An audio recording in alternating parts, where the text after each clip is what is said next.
All right, you beautiful, radiant one. Welcome, welcome back. Today, we are talking about the heart chakra. Yes, we have made it to the heart. Okay. So, before I jump in, allow me to reintroduce myself. I am Reiki Master Allison, and I am here today to continue our Rooted and Radiant video series where we're talking about chakra health for those of us who are in menopause. Now, when I say menopause, I'm talking about all the stages. I'm talking about perimenopause, menopause, and postmenopause. Okay, so wherever in that spectrum you fall, I'm talking to you. Okay. So we've talked about the root chakra, we talked about the sacral chakra, we've talked about the solar plexus. We talked about how those three, the lower chakras, are called the matter, and they are called the matter. I liken it to saying, um, it's the human part of us, right? Because most of the characteristics are human, the human things that we do, right? I'm not going to recap. I just say go back and watch those, and then you can come back here and watch this one if you want to do it in order. You don't have to. Just it's your thing. Do what you want to do.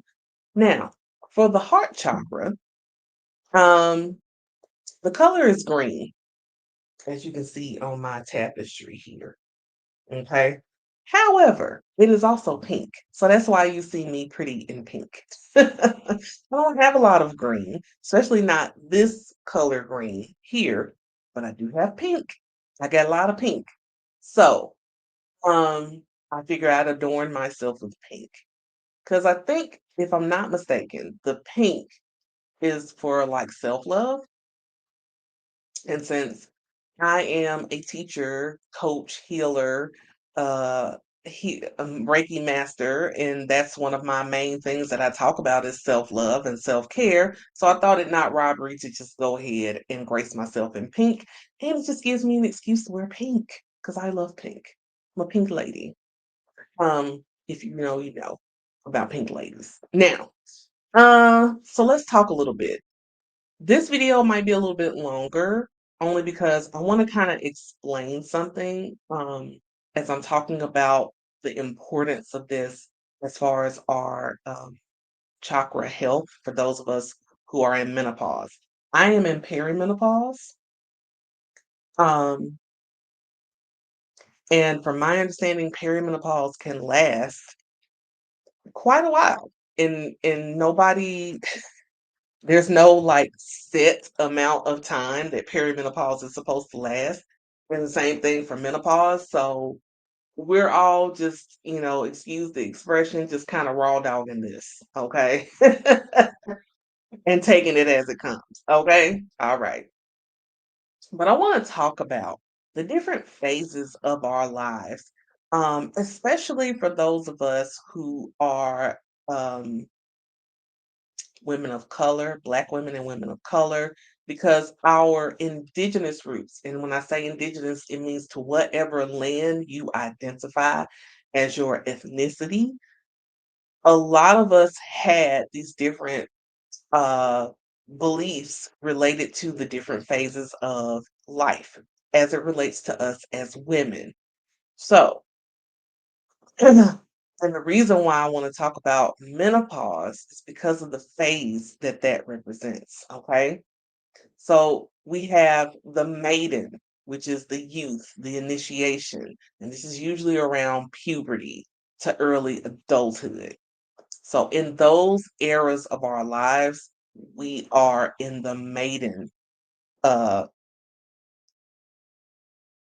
phase. The next phase, excuse me, is the mother or queen part of our lives. Now, hear me and hear me well.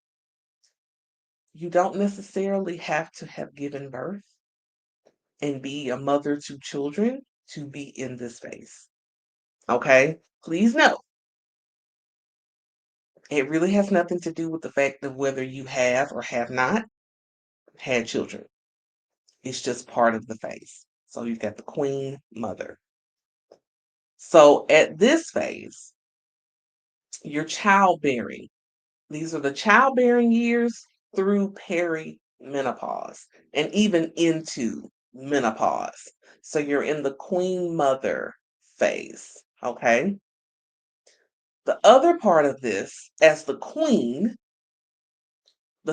emphasizes a conscious woman in her power who may or may not be a physical mother.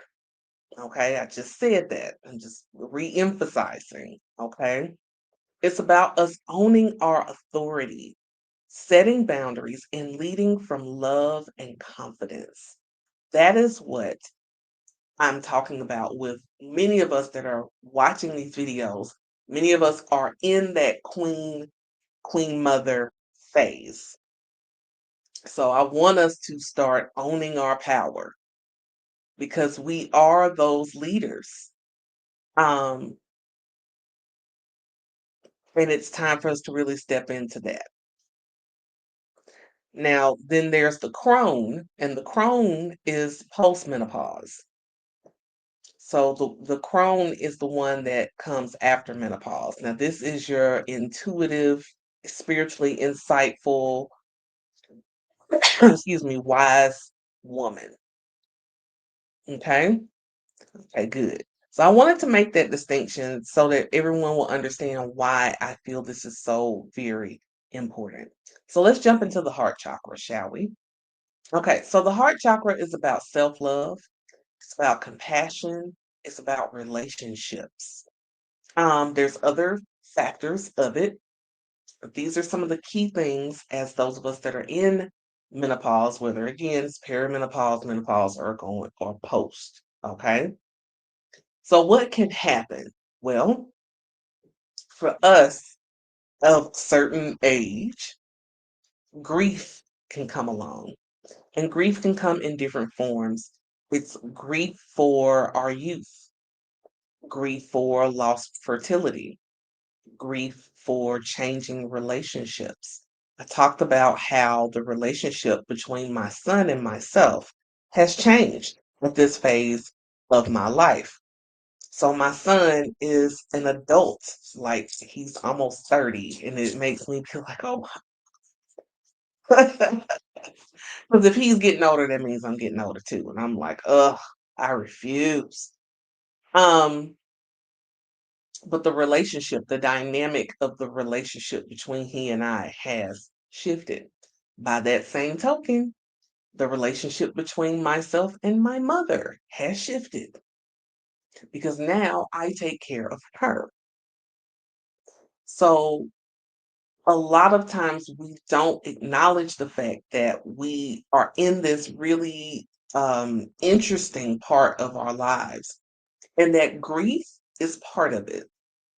Grieving the changes in our lives, that the relationships that have shifted, people that we've lost, um, just everything. Everything is different, but it doesn't necessarily mean it's all bad.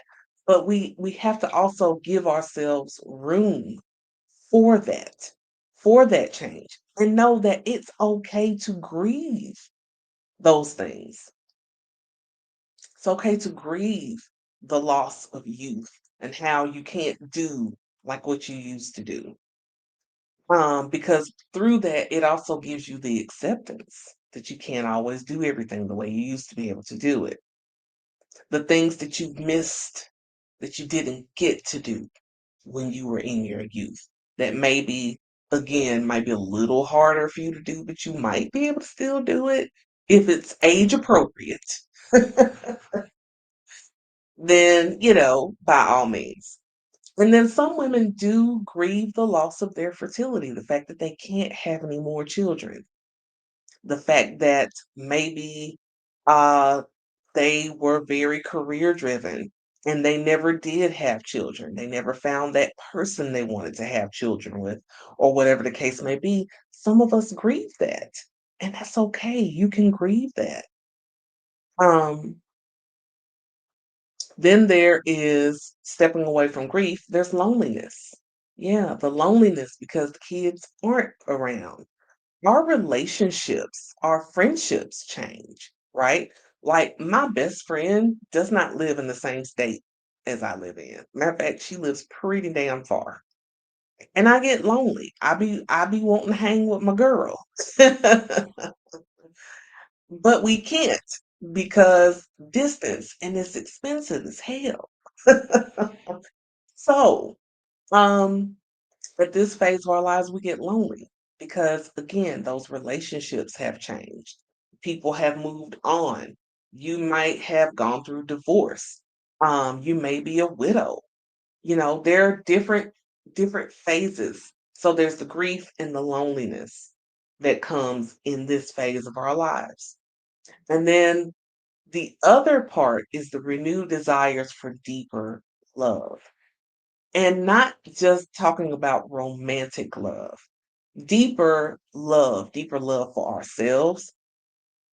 Because, yes, the relationship with ourself changes as we have gotten older. Excuse me. Hopefully, we're learning to love ourselves more. And again, going into that acceptance of some stuff when it comes to who we are, right? Um, but having that renewed desire for a deeper love, deeper connections, right? Um, for those of us that are single, understanding what we will and will not accept as love from people. That's another piece.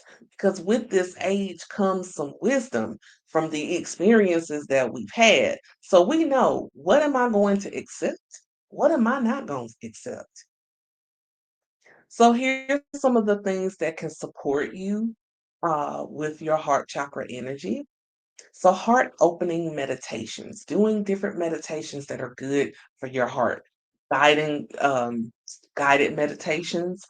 You can also look for sound bowl.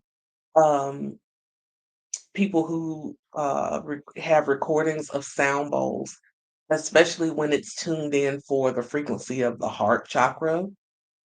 Look for those where you can sit and just do whatever mindful practices you have with that.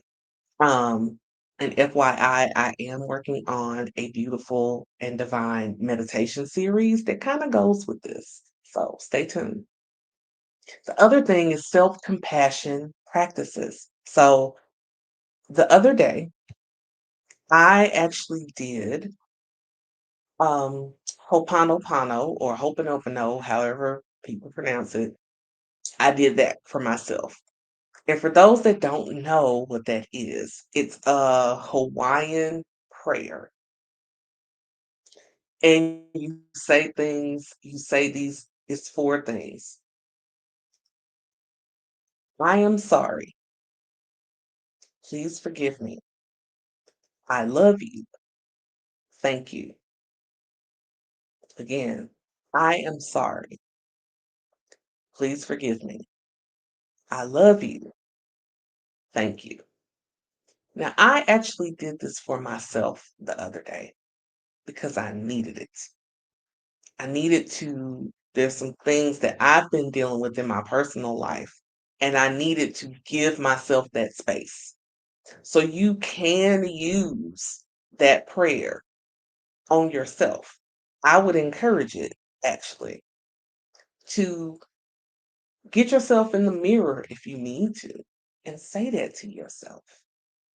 What do you need to apologize to yourself about?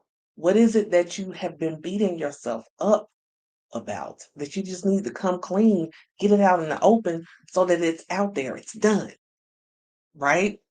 What is the thing that you just need to finally let go of?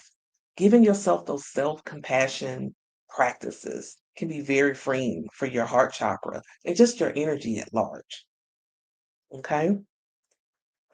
Connecting with others, of course. No woman is an island. No matter how much we like to self isolate these days, we can't keep doing that and expect to stay healthy.